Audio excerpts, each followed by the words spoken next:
Hello tubers, this is Robert 28, 1979. Yeah, if y'all guys can't tell, I'm back to using a Small Wonder right now. Battery issues with the other one. Well, as y'all can see, I picked that up yesterday from a buddy of mine. Issue with it, it's about 3 inches too tall for my truck. So, what I'm going to have to do is cut, take that centerpiece out. It's right width at the bottom. So what I'm going to do is set it over here on the floor, take chalk and draw an outline on the inside before I cut any of it. That way I have a viable base on the floor to measure off of. And I picked up some of this. This is that's all 2x4 rectangle tubing. This is 2x6 rectangle tubing.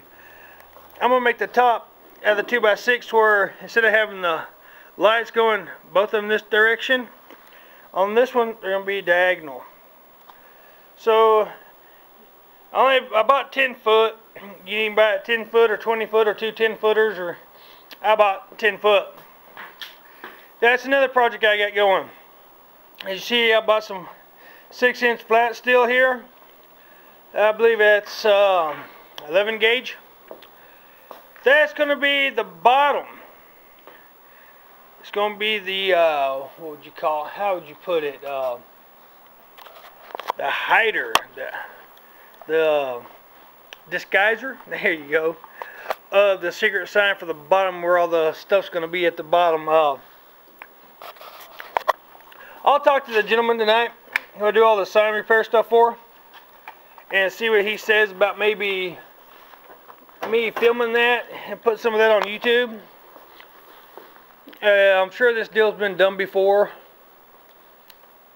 The design he's come up with, I'm sure it's been made before. I mean, that's just what it is. But as y'all guys can see, I've got the 2 lap bars done. Get the all wired and everything, Romex and the whole jazz. I tell you what though, I hate this Small Wonder. I hate this little camera. It's so hard to do any kind of film to make it be any kind of stable, especially the way I walk. It just, no matter what I do, it's just shaky.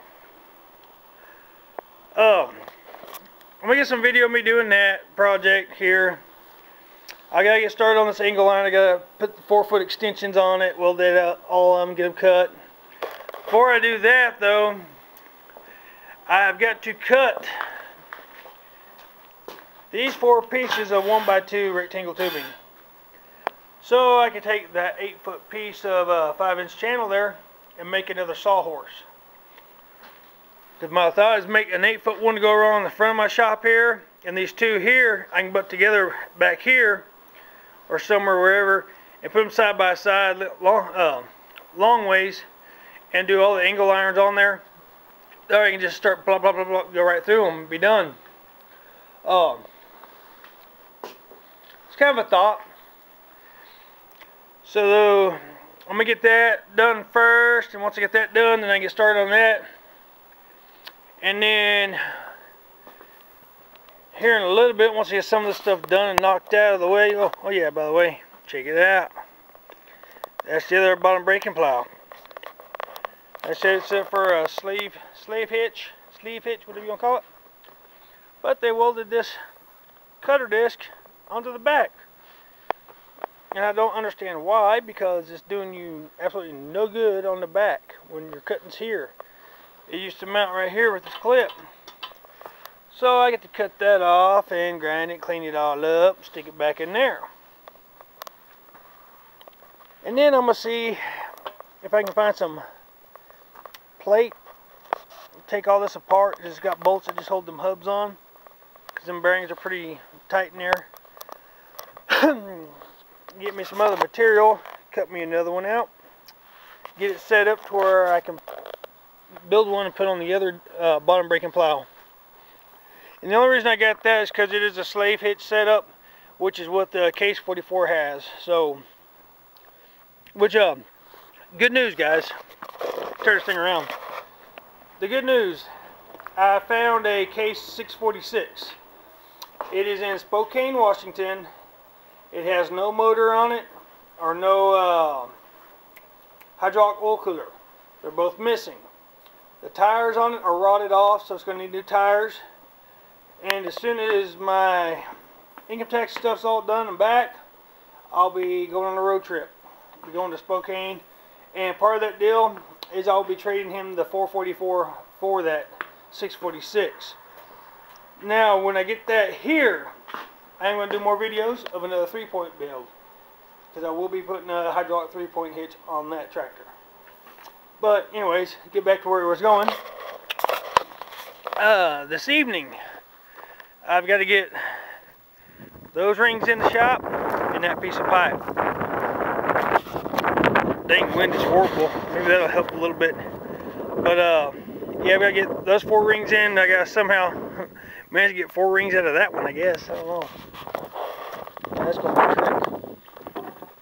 So means I got to run to town and get me a pipe wrap so I can mark those and cut them, the long one. And then I got to get that table cleaned all off over there so I can get the jig out so I can start welding those up. So, and then once I get that done, get the rings done, then I'm going to start building this experimental sign. So as soon as that gets all done and I get these old welding projects out of the way, I'm going to start on this project. Yeah, how do you like that? And no, it's not my concrete. That is how it's off. Which ain't no big deal. Like I said, I'm fixing to cut it off anyway, so ain't gonna bother me none anyhow. But I do have to cut 3 inches off the top of this, off the bottom of these, of each one. So it'll sit on my bed rails to the top of my cab. Otherwise, right now, the bottom of this top rail sits right about even with just the top of that light, or the third brake light, reverse light. Yeah, that's not a very good image there with this camera. It don't adjust the light very well. But it actually hits right on the top side of the third brake light and cargo lights. So, and when I do the next one, I replace it. When I replace it with this, I'm also going to come in where that third brake light sits, and I'm going to cut out this tube.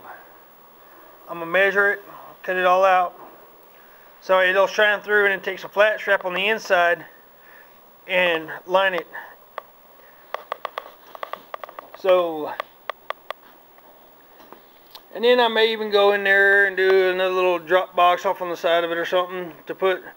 They've got the lights set up like those, which are spotlights, and I may put a couple of those in and wire them into the cargo lights or on a toggle switch or whatever, and flip them on. You got light. So, but that's just a little update for right now of everything going on. I put the heater on hold for now. I'm not so sure that using a galvanized tank is going to be the smartest, but I'll have to check it and try it and see. And if not, well, I may just sand that thing down and hit it with that. Oh, somewhere I've got a can of Durusco.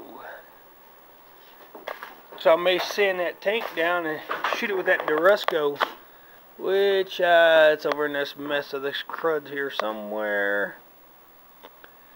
I gotta find it. Sad part was I had it out here just the other day. There it is. Ugh. It is Durusco. Heat Master Enamel is for barbecue pits. Wood burning stoves resist heat up to 1,000 degrees Fahrenheit. And the story behind this stuff, guys, the motorcycle wreck I had, that's what we painted my motorcycle with. It was a flat black, so that's what it was. But anyways, enough of that. So I gotta get busy. As y'all see, I've got a lot to do, and I got tonight, tomorrow, and Sunday to have this all done. So if you ain't subscribed, subscribe. Like my videos, give me a thumbs up. Let me know what y'all guys think. And until the next one, y'all guys, y'all take it easy and look forward to more videos.